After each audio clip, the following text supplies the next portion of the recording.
Good morning students. आज एक बहुत ही इम्पोर्टेंट और बहुत ही मज़ेदार वीडियो लेकर फिर से आपके सामने हूँ। आज हम लोग डिस्कस करेंगे about the chemical properties of carboxylic acids. It is chemical reactions, you can से chemical reactions of carboxylic acids. Last videos में आप लोगों ने इनके प्रिपरेशन के बारे में पढ़ा होगा एंड इनके फिजिकल प्रॉपर्टीज़ के बारे में पढ़ा होगा। अब यहाँ पर हम लोग रिएक्शंस को अलग अलग कैटेगरी में डिवाइड करते हैं। कार्बोक्सिलिक एसिड की अगर बात करें तो कार्बोक्सिलिक एसिड को हम लोग ऐसे रिप्रेजेंट करते हैं, राइट। एंड इसमें देखिए आपको अलग अलग टाइप की रिएक्शंस मिलते हैं। पहली रिएक्शन ऐसी मिल सकती है जिसमें OH के बीच वाला बॉन्ड तोड़ा जाए। दूसरी रिएक्शन ऐसे मिल सकती है जिसमें कार्बन एंड OH के बीच वाला बॉन्ड तोड़ा जाए, ये पॉसिबल हो सकता है। एंड एक रिएक्शन आपको मिलेगी कार्बोनिल ग्रुप के कारण, एंड हो सकता है कि अल्काइल ग्रुप के कारण भी रिएक्शन आपको मिले। तो इसमें पहली रिएक्शन हम लोग देखते हैं, that is reactions due to cleavage of OH bond and इसमें आप लोगों को इम्पोर्टेंट रिएक्शन जो पढ़नी है वो एक ही पढ़नी है, दैट इज एसिडिक नेचर। बहुत ज़्यादा इम्पोर्टेंट होता है एंट्रेंस के हिसाब से। अब कार्बोक्सिलिक एसिड के नाम में एसिड लिखा है तो सर ये तो एसिड है, हाँ, लेकिन क्या आपको पता है एसिड का मीनिंग क्या है? सर एसिड मतलब जो हाइड्रोजन देता है, जी हाँ। एसिड मतलब जो बेस के साथ रिएक्शन देता है, बिल्कुल। एसिड मतलब क्या? जो इलेक्ट्रॉन की पेयर को एक्सेप्ट करता है, ये भी डेफिनेशन आप लोगों ने पढ़ के रखी होगी कहीं ना कहीं, राइट। तो ये सारी की सारी जो टेंडेंसीज है इन्हें आप लोग एसिडिक कैरेक्टर के लिए रिप्रेजेंट करते हो। तो कार्बोक्सिलिक एसिड्स है, हाँ। क्यों, कैसे साबित करके देते हैं?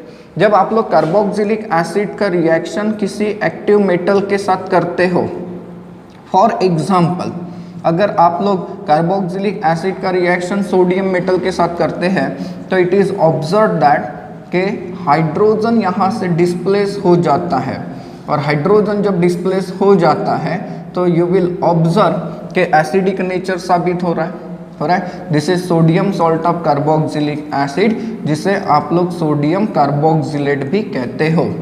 रही बात इसके एग्जाम्पल की, तो आप लोग बहुत ही सिंपल एग्जाम्पल इसका स्टडी कर सकते हैं।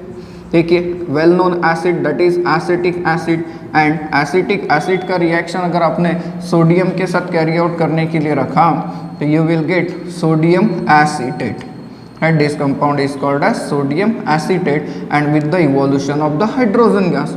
तो ये देखिए एसिडिक नेचर साबित हो गया। फिर मैंने ये कहा है कि उसने अल्कली के साथ भी रिएक्शन होना चाहिए, किसने? एसिड ने। तो कार्बोक्सिलिक एसिड का रिएक्शन जब आप लोग अल्कली के साथ करते हो, फॉर एग्जांपल NaOH के साथ, तो this is acid, this is base, you will get neutralisation, that is salt and water. यहाँ पर सॉल्ट बनेगा, जी हाँ, यहाँ पर जो सॉल्ट बनता है वो है सोडियम कार्बोक्सिलेट, यहाँ से रिलीज हो गया H2O। नाउ अगर हम लोग एसिड का रिएक्शन कैरी आउट करते हैं विथ कार्बोनेट, सोडियम कार्बोनेट, तो ड्यूरिंग दिस रिएक्शन ऑल्सो यहाँ से रिलीज हो जाएगा कार्बन डाइऑक्साइड एंड H2O। आप लोगों के सामने जो प्रोडक्ट है वो फिर से सोडियम सॉल्ट है। इतना ही नहीं, तो कार्बोक्सिलिक एसिड जो है ये sodium bicarbonate, that is weak alkali, उसके साथ भी रिएक्शन देता है। और जब ये सोडियम बाइकार्बोनेट के साथ रिएक्शन देता है तब भी आप लोगों को मिलता है सोडियम कार्बोक्सिलेट, रिलीज हो जाएगा कार्बन डाइऑक्साइड एंड यहाँ से H2O। तो ये जो रिएक्शंस है, इसमें ये जो रिएक्शन है sodium bicarbonate, that is baking soda वाली, इस रिएक्शन को आप लोग लेबोरेटरी में यूज कर सकते हो टू चेक कि एक पर्टिकुलर कंपाउंड में कार्बोक्सिलिक एसिड का ग्रुप प्रेजेंट है या नहीं। Mean this is the laboratory test for acid. तो इन रिएक्शंस को देखो, इन रिएक्शन को देखने से ये साबित होता है कि carboxylic acids are acidic in nature. ठीक है, मान लिया। अब हम लोग कंपेयर करते हैं इनकी एसिडिटी को। क्या अल्कोहल के मुकाबले या फिनॉल के मुकाबले ये हमें कार्बोक्सिलिक एसिड ज़्यादा एसिडिक मिलते हैं या फिर कम मिलते हैं? तो मैं छोटी सी हेडिंग बना देता हूँ, that is acidity of alcohol, phenol and carboxylic acid, phenol and carboxylic acid. ठीक है, अब इन तीनों की एसिडिटी को कंपेयर करते हैं। हम लोगों ने अल्कोहल वाला लेसन भी पढ़ के रखा है, हम लोगों ने फिनॉल वाला भी लेसन पढ़ के रखा है। दोनों में हम लोगों ने ये पढ़ा होगा कि phenol and alcohol are acidic in nature. ठीक है, तो पहले अल्कोहल एंड फिनॉल को फिर से रिवाइज करते हैं।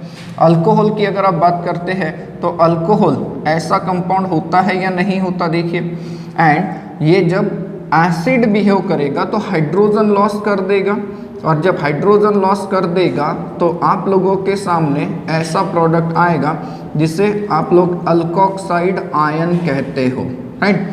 एंड रही बात फिनॉल की, तो फिनॉल अगर डिसोसिएट होता है, तो फिनॉल जब डिसोसिएट होता है तो इन दैट केस आप लोगों के सामने ऐसा प्रोडक्ट आता है जिसे हम लोग कहते हैं phenoxide ion. It is called as what, phenoxide ion. देखिए, इन इक्वेशंस को देखने से हमें एक चीज़ पता चल जाती है कि सर ये दोनों के दोनों जो कंपाउंड्स हैं, ये दोनों के दोनों क्या होते हैं, एसिडिक होते हैं। ठीक है, लेकिन अब सवाल ये उठता है कि सर इन दोनों में ज़्यादा एसिडिक कौन होता है। आपको पता है एसिड मतलब हाइड्रोजन डोनर, बराबर है, एंड जो अच्छे से हाइड्रोजन डोनेट करेगा वो ज़्यादा अच्छा एसिड होगा। ठीक है, देखो, अगर आप लोग अल्कोक्साइड के बारे में सोचते हैं तो अल्कोक्साइड के केस में क्या है, ये जो निगेटिव चार्ज है, ये निगेटिव चार्ज एकच ऑक्सीजन के ऊपर लोकलाइज्ड है, रुका हुआ है। क्या ये निगेटिव चार्ज इधर जा रहा है? नहीं। डिस्पर्स हो रहा है क्या, डिलोकलाइज हो रहा है क्या? नहीं हो रहा है। अगर किसी एसिड को आपको अच्छा एसिड साबित करना है तो हमें उसके कंजुगेट बेस को स्टेबल करना होता है। जैसे ये एसिड है तो ये इसका कंजुगेट बेस है, ये एसिड है तो ये इसका कंजुगेट बेस है। एंड कंजुगेट बेस कैसे स्टेबल होता है? अगर हम लोगों ने उसके ऊपर के निगेटिव चार्ज को डिस्पर्स कराया, मतलब कम कराया। तो अब सर निगेटिव चार्ज अगर कम कम होता है तो निगेटिव चार्ज कम कम होता है मीन्स ऑक्सीजन के ऊपर इलेक्ट्रॉन डेंसिटी कम कम होगी, एंड ऑक्सीजन के ऊपर इलेक्ट्रॉन डेंसिटी कम कम होगी तो ऑक्सीजन अपने साथ हाइड्रोजन को जुड़ने से रोकेगा, हाइड्रोजन फ्री हो जाएगा, और जब हाइड्रोजन फ्री हो जाएगा तो एसिडिटी क्या हो जाएगी, बढ़ जाएगी। तो अल्कोक्साइड में ऑक्सीजन के ऊपर निगेटिव चार्ज रुका हुआ है, बराबर है, वो लोकलाइज है, डीलोकलाइज नहीं। But in case of phenoxide ion आप लोगों को कुछ अलग ही ट्विस्ट मिलता है। देखो कैसे, अगर हम फिनॉक्साइड आयन की बात करते हैं तो फिनॉक्साइड को हम ऐसे रिप्रेजेंट कर सकते हैं, this is phenoxide ion, and ring के ऊपर अब जो ग्रुप लगा हुआ है उसे देखने से ही पता चलता है कि it is electron donating group. पता है, आप लोगों को ट्रिक देके रखी है कि how to identify electron withdrawing group and electron donating group. तो ये इलेक्ट्रॉन डोनेटिंग ग्रुप है और ये क्या करेगा, अपनी इलेक्ट्रॉन की पेयर को अब डोनेट करेगा टुवर्ड्स द रिंग। क्यों डोनेट करेगा? क्योंकि ये कार्बन एटम sp2 हाइब्रिडाइज्ड है। तो जब ये डोनेट करेगा तो ये जो इलेक्ट्रॉन्स है, ये इलेक्ट्रॉन्स आ जाएंगे इस ऑर्थो पोजीशन के ऊपर।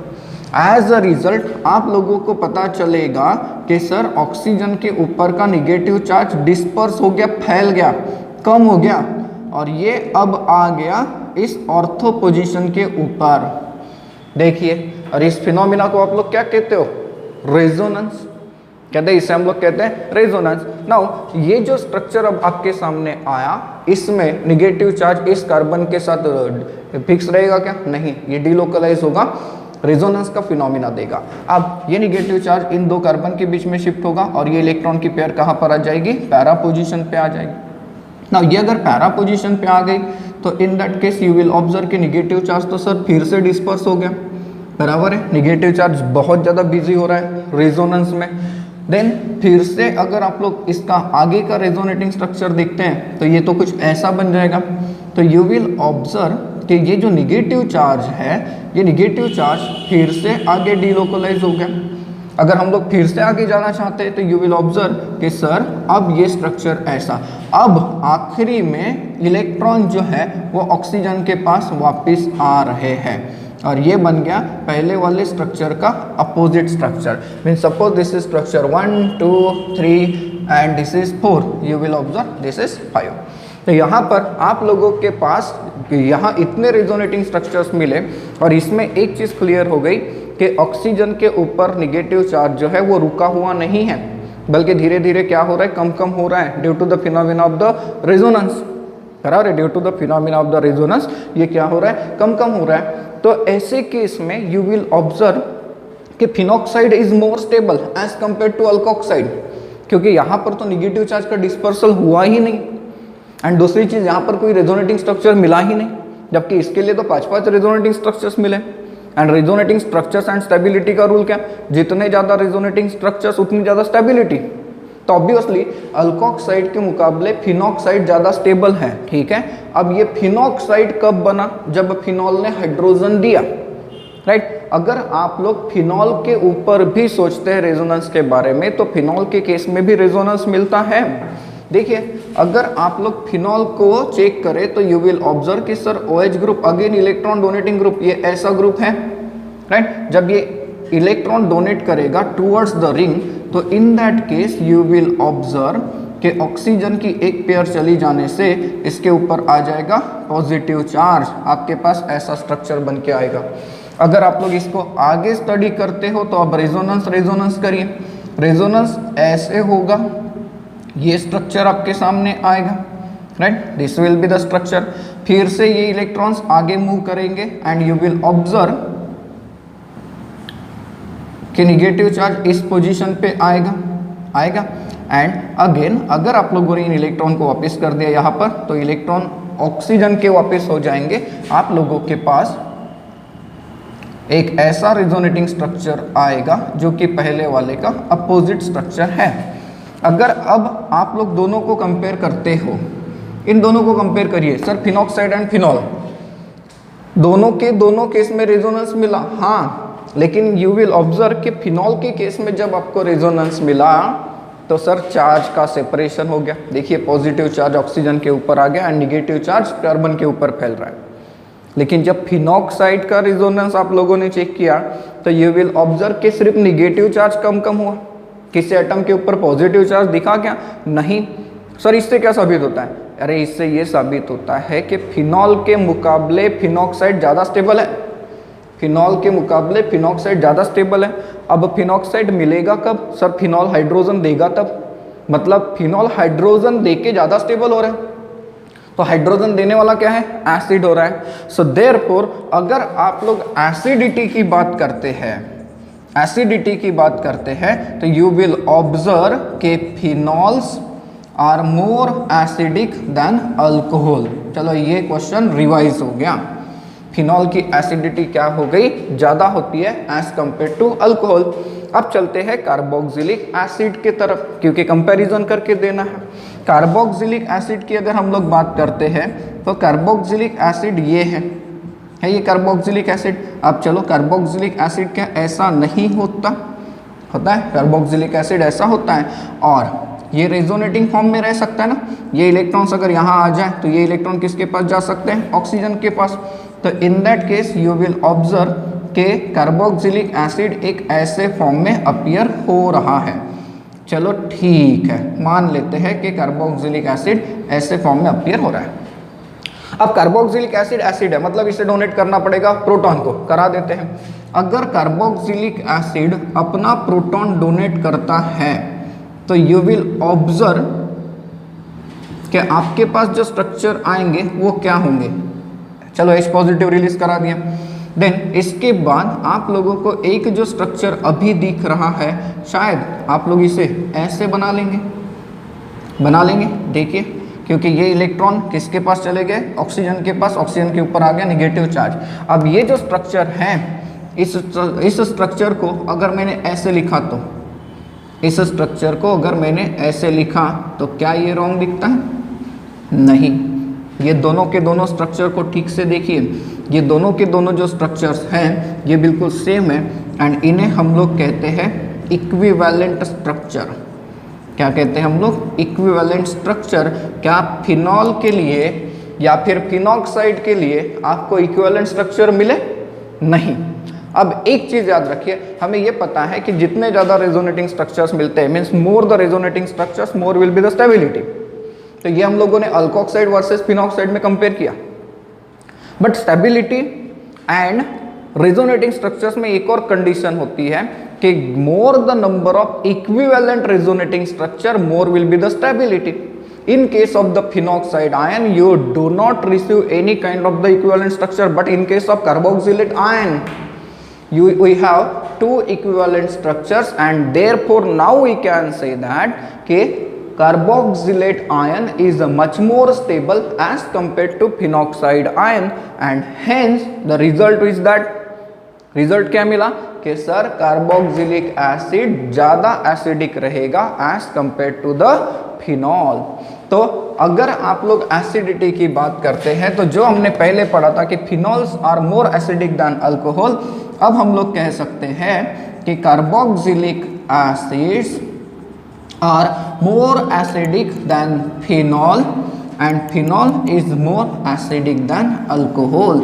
So here we have explained about the acidity of carboxylic acid.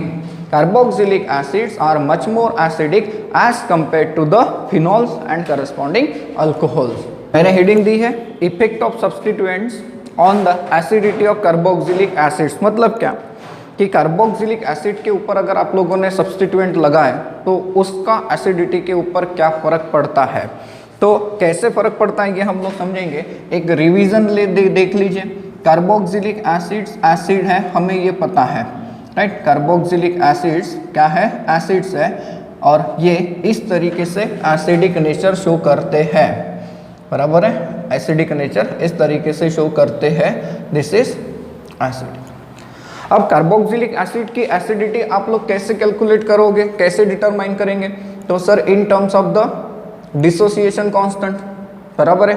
कैसे, जब हम लोग इसे एक्वस सॉल्यूशन में प्रिपेयर करते हैं तो ये जो इक्विलिब्रियम रहेगा, ये इक्विलिब्रियम कैसे दिखेगा जरा आप उसके बारे में सोचिए। यू विल ऑब्जर्व के RCOO negative plus H3O positive बनेगा, एंड जब इसके ऊपर आप लोग law of mass action apply करते हैं तो आपको इक्विलिब्रियम कांस्टेंट मिलता है, that is dissociation constant of weak acid Ka। यहाँ पर Ka की अगर बात करें तो आपको Ka मिलेगा RCOO negative, that is concentration of carboxylate ion into concentration of hydronium ion divided by concentration of carboxylic acid. क्यों, क्योंकि यहाँ पर कॉन्सेंट्रेशन ऑफ वाटर क्या हो जाता है, कांस्टेंट हो जाता है। तो कार्बोक्सिलिक एसिड की जो स्ट्रेंथ है ये आप लोग डिटरमाइन करते हो in terms of the Ka। And यहाँ पर एक चीज याद रखिए कि greater the value of Ka, greater will be the strength of acid, strength of acid. इसका मतलब ये कि अगर किसी एसिड के लिए Ka की वैल्यू ज़्यादा है तो ऐसे केस में उसकी एसिडिक स्ट्रेंथ क्या हो जाती है, ज़्यादा हो जाती है। बट नाउअडेज हम लोग क्या करते हैं, Ka की जगह यूज़ करते हैं कंसेप्ट नया वाला, that is pKa, and pKa is equal to होता है negative log to the base 10 of Ka। मतलब क्या, मतलब ये सर कि जितना बड़ा Ka होगा उतना निगेटिव लॉगरिथम छोटा होगा, मतलब pK क्या होगा, स्मॉल होगा। Means greater the value of Ka और smaller the value of the pKa, stronger will be the acid. Acid की स्ट्रेंथ क्या हो जाएगी, बढ़ जाएगी। तो कभी कभी ऐसा काफ़ी कम क्वेश्चन आता है कि ये कंपाउंड्स है और ये उनके Ka की वैल्यूज़ है या pK की वैल्यूज़ है, उनको अरेंज करके दिखाइए in the decreasing order of acidity और बेसिसिटी। तो pKa की वैल्यू अगर लेस है तो इसका मतलब एसिडिटी ज़्यादा है, एसिडिटी क्या हो जाएगी, इंक्रीज हो जाएगी। एंड इफ pKa की वैल्यू अगर हाई साइड पे है तो ऐसे केस में एसिडिटी कम हो जाएगी, यू विल ऑब्जर्व कि बेसिसिटी ज़्यादा आ जाएगी, राइट। तो यहाँ पर आप लोगों ने समझा कि कार्बोक्सिलिक एसिड की स्ट्रेंथ कैसे पता करते हैं। अब चलते हैं फिर से वही हीडिंग की तरफ, that is effect of substituent. Effect of substituent, आप लोगों को मैंने ये समझाया कि जो भी सब्स्टिट्यूएंट इस निगेटिव चार्ज को डिस्पर्स कराने में सफल होगा वो कार्बोक्सिलिक एसिड की एसिडिटी को बढ़ाएगा। और ऐसा करने से आप लोग ग्रुप्स को दो कैटेगरी में आइडेंटिफाई करते हो, that is electron withdrawing group और इलेक्ट्रॉन डोनेटिंग ग्रुप। आपके पास इसका ऑर्डर लिखा होगा in terms of the trick. आप लोगों ने एक ट्रिक बनाई थी और अलग अलग ग्रुप्स का ऑर्डर अरेंज करके रखा है। तो जो इलेक्ट्रॉन विड्रॉइंग ग्रुप है, electron withdrawing group increases acidity, ये एसिडिटी को क्या करते हैं, बढ़ाते हैं। And electron donating group decreases acidity, ये एसिडिटी को घटाते हैं। सर हाउ, चेक करते हैं। पहले हम लोग पढ़ते हैं एक छोटा सा कंसेप्ट एलिफेटिक कार्बोक्सिलिक एसिड्स के ऊपर। Aliphatic carboxylic acids, aliphatic carboxylic acid में हम लोग ऐसा कंसेप्ट यूज करने से बजाय हम लोग करते plus I and minus I effect वाला। That is in case of aliphatic carboxylic acid, जो group minus I effect show करता है, minus I effect showing group increases acidity. ये एसिडिटी को क्या कराता है, इंक्रीज कराता है। इसका मतलब ये कि प्लस आई इफेक्ट शोइंग ग्रुप, प्लस आई effect showing group decreases acidity, decreases acidity. Sir ये कैसे होगा, चलो समझते हैं। सपोज कार्बोक्सिलिक एसिड की अगर हम लोग बात करते हैं तो ये है कार्बोक्सिलिक एसिड एंड ये हो गया अल्फा कार्बन। अगर मैंने यहाँ पर कोई ऐसा ग्रुप लगाया जो माइनस आई इफेक्ट शो करता है, सर एग्जांपल तो ये लीजिए, वेल नोन एग्जांपल NO2। तो NO2 ग्रुप इलेक्ट्रॉन विड्रॉइंग की लिस्ट में है और माइनस आई इफेक्ट शो करता है। हाँ, तो ये क्या करेगा, यहाँ से अल्फा कार्बन से एसिडिटी को इलेक्ट्रॉन को विड्रॉ करने की कोशिश करेगा। तो as a result alpha carbon के ऊपर इलेक्ट्रॉन डेंसिटी कम हो गई। तो अल्फा कार्बन क्या करेगा, इस कार्बोनिल कार्बन से इलेक्ट्रॉन खींचने की कोशिश करेगा। क्यों करेगा, क्योंकि ये जब हाइड्रोजन लॉस करेगा तो यहाँ पर इलेक्ट्रॉन डेंसिटी है, नेगेटिव चार्ज है इसके ऊपर। तो अब आप लोग सोचिए, नेगेटिव चार्ज होने के कारण ये इलेक्ट्रॉन डेंसिटी इस डायरेक्शन में जा रही है कि नहीं जा रही है, राइट। तो नेगेटिव चार्ज जो है वो धीरे धीरे क्या हो गया, डिस्पर्स हो गया, कम हो गया, डिलोकलाइज हो गया। तो जो भी फैक्टर इस नेगेटिव चार्ज को कम कराएगा वो कार्बोक्सिलिक एसिड की एसिडिटी को बढ़ाएगा।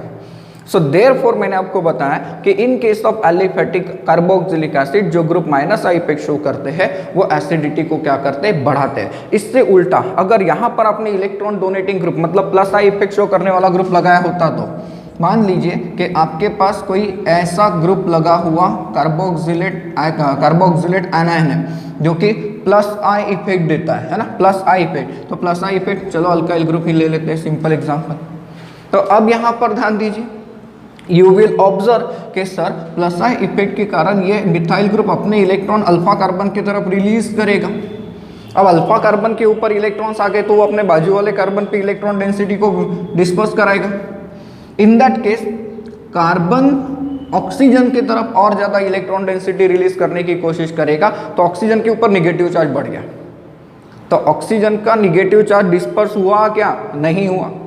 तो ऐसे केस में यहाँ से हाइड्रोजन इजीली जाएगा क्या, नहीं। हाइड्रोजन को तो इलेक्ट्रॉन मिल रहे हैं, तो हाइड्रोजन को अगर इलेक्ट्रॉन मिल रहे हैं तो हाइड्रोजन यहाँ से छोड़ के जाना पसंद नहीं करेगा, एसिडिटी क्या हो जाएगी, डिक्रीज हो जाएगी। इसलिए माइनस आई इफेक्ट अगर शो करने वाला कोई ग्रुप लगता है तो ऐसे केस में एसिडिटी क्या हो जाती है, बढ़ जाती है। फॉर एग्जांपल सपोज करिए कि मेरे पास ये एसिड है, दैट इज CH3COOH एंड ये है ClCH2COOH। अब यहाँ चेक करिए, अल्फा कार्बन के ऊपर 3 हाइड्रोजन, अल्फा कार्बन के ऊपर एक chlorine. Chlorine minus I effect show करता है, सर इसकी एसिडिटी ज़्यादा है। हाँ, डेफिनेटली इसकी एसिडिटी क्या होगी, ज़्यादा होगी। लेकिन ज़रा सोचो, मैंने अगर आपके सामने ये कंपाउंड रख दिया तो अब आप लोग क्या सोचेंगे, सर इसमें तो 2 क्लोरीन लग गए, तो दोनों मिलके इलेक्ट्रॉन खींचेंगे ना, बराबर है। 2 क्लोरीन लग गए तो दोनों मिलके इलेक्ट्रॉन खींचेंगे, यहाँ से इलेक्ट्रॉन डेंसिटी काफ़ी कम होगी, मतलब निगेटिव चार्ज काफ़ी डीलोकलाइज होगा। तो ऐसे केस में एसिडिटी क्या होगी, बढ़ गई। एक पॉइंट आपके समझ में आ रहा है कि जैसे जैसे माइनस आई इफेक्ट शो करने वाले ग्रुप बढ़ेंगे वैसे वैसे एसिडिटी भी बढ़ेगी, बराबर है। तो इसका मतलब ये कि डाइक्लोरो एसिटिक एसिड जो कंपाउंड है ये ज़्यादा एसिडिक हो जाएगा as compare to monochloro acetic acid. यहाँ से एक चीज़ समझ में आती है कि जैसे जैसे number of minus I effect group बढ़ते जाएंगे वैसे वैसे एसिडिटी क्या हो जाएगी, बढ़ती जाएगी। क्या बात कर रहे हैं सर? देखिए अगर आपके पास मैंने ये वाला एसिड ला के रख दिया तो इन चारों में ये सबसे ज़्यादा एसिडिक होगा, trichloro acetic acid, right. Trichloro acetic acid में क्या होता है, तीन क्लोरीन एसिड, तीन क्लोरीन एटम है एंड देयरफॉर एसिडिटी क्या हो जाएगी, बढ़ जाएगी। चलो अब एक और मजेदार क्वेश्चन मैंने आपके सामने रखा है। Alpha chloro butanoic acid, beta chloro butanoic acid, gamma chloro butanoic acid and simply butanoic acid. मैं आप लोगों को पूछता हूँ कि इसमें से ज़्यादा एसिडिक कौन, क्या होगा एसिडिटी का ऑर्डर। तो हमें एक चीज़ पता है कि इलेक्ट्रॉन विड्रॉइंग ग्रुप आने से एसिडिटी बढ़ जाएगी, माइनस आई इफेक्ट आने से एसिडिटी बढ़ जाएगी। तो सर इसमें तो है नहीं, तो ये सबसे कम एसिडिक हो गया, ठीक है मान लिया। लेकिन इन तीनों में देखिए सर क्लोरीन ही लगा हुआ है और क्लोरीन क्या शो करता है, minus I effect group show, minus I effect show करता है, ठीक है। तो chlorine minus I effect show करता है, लेकिन क्या आपको ये पता है कि माइनस आई इफेक्ट जो होता है वो डिस्टेंस के साथ कम कम होता है, माइनस आई इफेक्ट डिस्टेंस के साथ क्या होता है, कम कम होता है। तो इसका मतलब ये हुआ कि सर यहाँ पर माइनस आई इफेक्ट ज़्यादा है, यहाँ पे कम है, यहाँ पे उससे कम है, यहाँ पे है ही नहीं। तो इन दैट केस एसिडिटी का ऑर्डर कुछ ऐसे आएगा कि नहीं आएगा, राइट है, इतना सिंपल। नाउ जरा सोचो, अगर मैंने आप लोगों को ये पूछ लिया कि मेरे पास ये कंपाउंड है, ये एक एसिड है एंड दूसरा एसिड है CH3 CH2 CHCl COOH। मैंने अगर आपको पूछ लिया कि इसमें से ज़्यादा एसिडिक कौन है, तो सर अब दोनों के दोनों केस में क्या लगा है, माइनस आई इफेक्ट शो करने वाला ग्रुप, हाँ। लेकिन क्या आपको ये पता है कि माइनस आई इफेक्ट जिसका ज़्यादा है, किसका ज़्यादा होता है, जिसकी इलेक्ट्रोनेगेटिविटी ज़्यादा होती है। तो इसका मतलब ये कि अगर इन दोनों को आप लोग देखें तो यू विल ऑब्जर्व कि सर फ्लोरीन का माइनस आई इफेक्ट ज़्यादा है एंड देयरफॉर ये ज़्यादा एसिडिक हो जाएगा। नाउ एक और मज़ेदार क्वेश्चन मैं आप लोगों को पूछता हूँ। सपोज करिए कि मेरे पास ये एसिड है, ठीक है, अभी आपने पता किया कि बहुत एसिडिक है, एंड मेरे पास अब ऐसा एसिड है।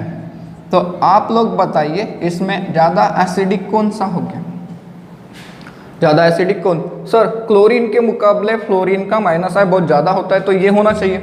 अगर ऐसा करते हो तो नहीं, रॉन्ग हो जाएगा।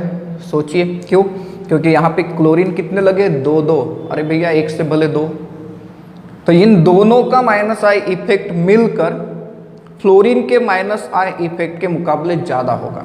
तो इसीलिए यहाँ पर जो एसिडिटी का ऑर्डर रहेगा, ये एसिडिटी का ऑर्डर क्या हो जाएगा, कुछ ऐसे। तो एलिफेटिक कार्बोक्सिलिक एसिड में एक चीज़ याद रखिए कि अगर कभी माइनस आई इफेक्ट ग्रुप मिलता है तो वो एसिडिटी को बढ़ाता है, एंड अगर कभी प्लस आई इफेक्ट वाला ग्रुप लग जाता है तो ऐसे केस में एसिडिटी क्या हो जाती है, कम हो जाती है। अब इसके बाद हम लोग चलते हैं बहुत ज़्यादा important point, that is aromatic carboxylic acids के तरफ। यहाँ पर आप लोगों को एक चीज़ मैंने बता के रखी है कि जो इलेक्ट्रॉन विड्रॉइंग ग्रुप होते हैं वो एसिडिटी को क्या करते हैं, इंक्रीज करते हैं, एंड इलेक्ट्रॉन डोनेटिंग ग्रुप जो होते हैं वो एसिडिटी को क्या कराते हैं, डिक्रीज करा देते हैं। तो कैसे करा देते हैं, सोचिए। Aromatic acid, most common aromatic acid आप लोग कौन सा लेते हैं, तो बेंजोइक एसिड लेते हैं, और बेंजोइक एसिड ये है, और बेंजोइक एसिड जब डिसोसिएट होगा तो आप लोगों के पास बेंजोइक एसिड का कार्बोक्सिलेट एनायन आएगा, ये ऐसा होगा, ठीक है, H पॉजिटिव चला गया। अब मैंने कहा कि इलेक्ट्रॉन विड्रॉइंग ग्रुप एसिडिटी बढ़ा देते हैं। कैसे बढ़ाते हैं, अगर आपने रिंग के ऊपर इलेक्ट्रॉन विड्रॉइंग ग्रुप लगा दिया, रिंग के ऊपर इलेक्ट्रॉन विड्रॉइंग ग्रुप लगा दिया, ढेर सारे हैं, तो इलेक्ट्रॉन विड्रॉइंग ग्रुप मतलब क्या, इलेक्ट्रॉन विड्रॉ करने वाले। तो सर ये रिंग से इलेक्ट्रॉन को विड्रॉ करेगा, हाँ। इन दैट केस ये जो निगेटिव चार्ज है, ये निगेटिव चार्ज यहाँ पर शेयर होगा। कैसे, तो देखो ये इलेक्ट्रॉन यहाँ जाएंगे सर, एंड देन फिर इधर ट्रांसफर हो जाएंगे, मतलब कंजुगेशन में आएगा। तो ऐसे केस में ऑक्सीजन के ऊपर का जो निगेटिव चार्ज है वो क्या होता जाएगा, कम कम होता जाएगा। और हमें वही तो करना है कि निगेटिव चार्ज जो है ऑक्सीजन के ऊपर वो क्या करना है, कम कम करना है। तो इन दैट केस एसिडिटी क्या हो गई, बढ़ गई, ठीक है। इलेक्ट्रॉन विड्रॉइंग ग्रुप आने से एसिडिटी बढ़ गई। मतलब आपको अगर किसी ने ये कहा कि बताइए कि इन दो में से ज़्यादा एसिडिक कौन है, तो you can say that sir this is more acidic, ठीक है, क्योंकि इलेक्ट्रॉन विड्रॉइंग ग्रुप लग गया, ठीक। नाउ अगर कभी इलेक्ट्रॉन विड्रॉइंग ग्रुप का नंबर बढ़ता है तो ऐसे केस में क्या करेंगे, acidity is directly proportional to number of electron withdrawing group also. मतलब जैसे जैसे इलेक्ट्रॉन विड्रॉइंग ग्रुप बढ़ेंगे वैसे वैसे एसिडिटी क्या हो जाएगी, बढ़ जाएगी। देखिए अगर आप लोग इन कंपाउंड्स को कंपेयर करते हो, जैसे यहाँ पर एक NO2 को लगा के रखा है, यहाँ पर 2 NO2 को लगा के रख देता हूँ, एंड सपोज करिए एक और कंपाउंड बना लेते हैं, यहाँ पर मैं 3 NO2 ग्रुप को लगा के रख देता हूँ। तो यू विल ऑब्जर्व कि ये जो अभी इक्वेशन आप लोगों ने पढ़ा उसके हिसाब से sir this is most acidic and this is least acidic. तो यहाँ पे एक चीज़ साबित हो रही है कि इलेक्ट्रॉन विड्रॉइंग ग्रुप एसिडिटी को बढ़ाएंगे, बराबर है, एंड जैसे जैसे इलेक्ट्रॉन विड्रॉइंग ग्रुप का नंबर बढ़ेगा वैसे वैसे एसिडिटी क्या हो जाएगी, बढ़ जाएगी। नाउ दूसरा पॉइंट देखो, electron donating group decreases acidity. बहुत ही मजेदार पॉइंट आने वाला है। इलेक्ट्रॉन डोनेटिंग ग्रुप जो होते हैं वो एसिडिटी को क्या करते हैं, कम कराते हैं, लेकिन कार्बोक्सिलिक एसिड में बहुत सारा ट्विस्ट मिल जाता है। देखते हैं कैसे ट्विस्ट मिल जाता है। जनरली अगर हम लोग इलेक्ट्रॉन डोनेटिंग ग्रुप के बारे में सोचते हैं, सपोज करिए कि ये है बेंजोएट एनायन एंड यहाँ पर आपने लगा दिया इलेक्ट्रॉन डोनेटिंग ग्रुप, तो सर इलेक्ट्रॉन डोनेटिंग ग्रुप मतलब इलेक्ट्रॉन देने वाला, ठीक है, देगा टूवर्ड्स रिंग। अब रिंग के ऊपर क्लाउड बढ़ गए, रिंग के ऊपर अगर क्लाउड बढ़ जाती है तो ऐसे केस में क्या होगा, सर ऑक्सीजन के ऊपर की डेंसिटी कम नहीं होगी क्योंकि रिंग अपना इलेक्ट्रॉन डेंसिटी कार्बोक्सिलेट ग्रुप की तरफ छोड़ देगी, जिसके कारण एसिडिटी क्या हो जाएगी, कम हो जाएगी। लेकिन but due to ortho effect, due to ortho effect acidity of ortho substituted acid, ortho substituted acid is more as compared to benzoic acid. Sir ये क्या है नया ट्विस्ट, हमें एक चीज समझ में आई है कि इलेक्ट्रॉन विड्रॉइंग ग्रुप एसिडिटी को बढ़ाते हैं, ठीक है, इलेक्ट्रॉन विड्रॉइंग ग्रुप एसिडिटी को बढ़ाते हैं, लेकिन यहां पर आपने लिखा है कि due to ortho effect acidity of ortho substituted acid is more as compare to benzoic acid except aminobenzoic acids, except aminobenzoic acids। मतलब क्या, तो सिर्फ अमीनो ग्रुप अगर आता है तो उसे छोड़कर बाकी केस में अगर ऑर्थो पोजीशन पे कोई भी ग्रुप आता है, इलेक्ट्रॉन विड्रॉइंग या फिर डोनेटिंग ऑल्सो, फर्क है। विड्रॉइंग आ गया तो एसिडिटी बढ़ा ही देता है, ये आप लोगों को पता हो गया, लेकिन अगर ऑर्थो पोजीशन पे इलेक्ट्रॉन डोनेटिंग ग्रुप आ गया तब भी उसकी एसिडिटी ज्यादा होती है as compare to normal benzoic acid. Sir how it is possible, पहले ये समझते हैं।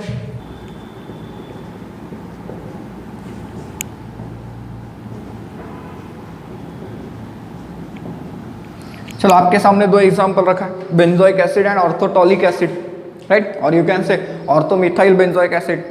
अगर आप लोग मिथाइल ग्रुप के बारे में सोचते हैं तो मिथाइल ग्रुप इलेक्ट्रॉन डोनेटिंग है, और अभी अभी हम लोगों ने ये समझ के रखा है कि sir electron donating group acidity को घटाता है, बढ़ाता नहीं है।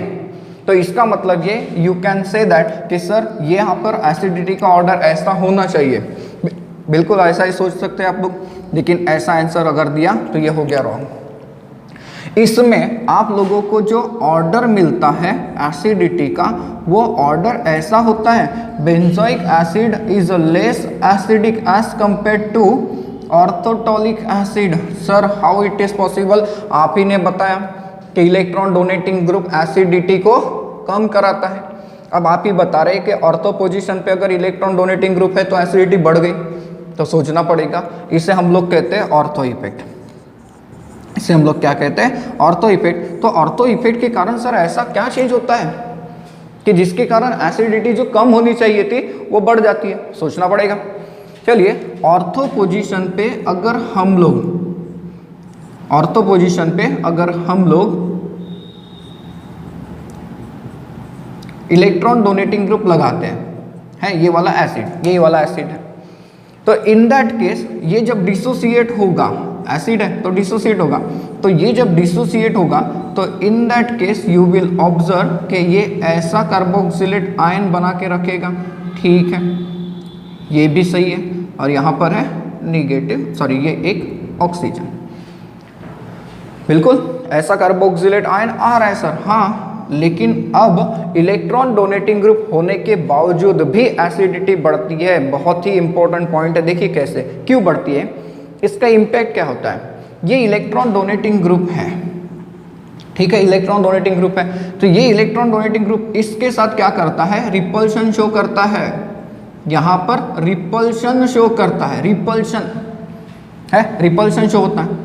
अब रिपल्शन होने से फर्क क्या पड़ेगा सर, रिपल्शन होने से ये जो ग्रुप है ये पलट जाता है, इसका जो प्लेन है वो चेंज हो जाता है, मतलब ये दोनों ग्रुप अब एक प्लेन में नहीं रहते, एक अगर इस साइड में तो दूसरा इस साइड में है, और जब ये पलट जाता है तो ऐसे केस में क्या होता है, ये दूसरे कार्बोक्सिलेट आयन को प्रोड्यूस करेगा, और दूसरा जो कार्बोक्सिलेट आयन प्रोड्यूस होता है उसे आप लोग ऐसे लिखकर दिखा सकते हैं, ये देखिए, ठीक है, हाँ सर ऐसे तो होगा, बिल्कुल होगा, लेकिन इसके रिपल्शन के चलते, इसके रिपल्शन के चलते ये जो इलेक्ट्रॉन है ये यहां से यहां आया और यहां से यहां गया, लेकिन यहां से रिंग के तरफ नहीं आ सकता, मतलब यहां से जो इलेक्ट्रॉन जाने की पॉसिबिलिटी थी वो क्या हो गई, कैंसल्ड हो गई। अब यहां पर इलेक्ट्रॉन डेंसिटी अगर आएगी नहीं तो ऐसे केस में एसिडिटी कम होने का चांस नहीं, बल्कि डबल फायदा हुआ। डबल फायदा कैसा हुआ, आपके पास यहां पर इलेक्ट्रॉन डोनेटिंग ग्रुप होने के कारण ये दो रेजोनेटिंग स्ट्रक्चर्स आपके सामने आ गए, एंड ठीक से देखिए ये दोनों के दोनों जो रेजोनेटिंग स्ट्रक्चर्स है ये कैसे बन गए, इक्विवेलेंट बन गए। अब इक्विवेलेंट कार्बोक्सिलेट आयन या are more stable as compare to non equivalent, and इसीलिए इलेक्ट्रॉन डोनेटिंग ग्रुप लगने के बावजूद भी एसिडिटी बढ़ गई है। ये ऑर्थो इफेक्ट का कमाल है। तो ऑर्थो इफेक्ट सब में लागू होगा, जितने भी इलेक्ट्रॉन डोनेटिंग ग्रुप है सब में लागू होगा एक्सेप्ट NH2 ग्रुप। मैंने एक्सेप्शन दिया है NH2 ग्रुप। ऐसा क्यों सर, समझते हैं। एक चीज क्लियर हो रही, ऑर्थो इफेक्ट, अगर आप लोगों के पास इलेक्ट्रॉन डोनेटिंग ग्रुप आता भी है तो ऐसे केस में आप लोगों को एसिडिटी कम होते हुए नहीं दिखेगी, बल्कि क्या होगी, बढ़ेगी। कैसे बढ़ेगी, अब मजेदार क्वेश्चन आपके सामने रखता हूँ। ओवरऑल इफेक्ट क्या है कि इलेक्ट्रॉन डोनेटिंग ग्रुप एसिडिटी को घटाता है, हाँ, लेकिन ऑर्थो पोजीशन पे आ गया तो नॉर्मल के मुकाबले ज्यादा एसिडिक है। कैसे, इस पूरे एग्जांपल को समझिए आप। मैं आप लोगों के सामने ये अलग अलग कंपाउंड रखता हूं,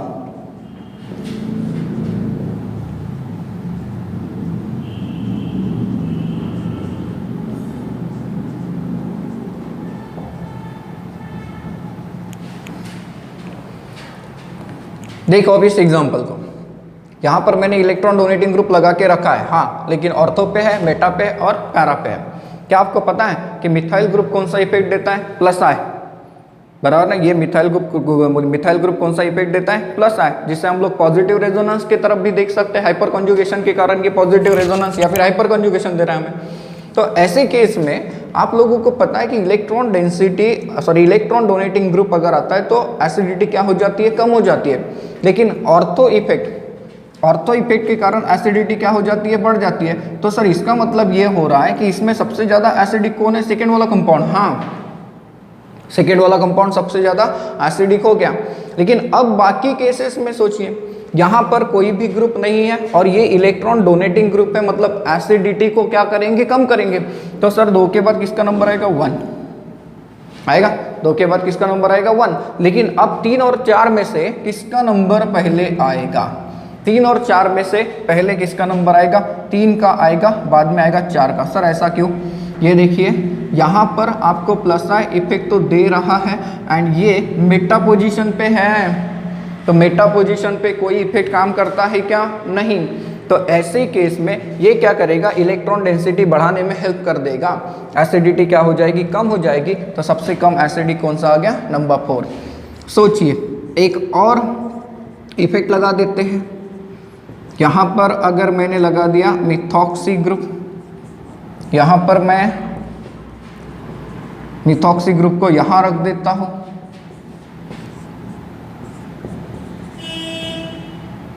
यहाँ पर मिथॉक्सी ग्रुप है।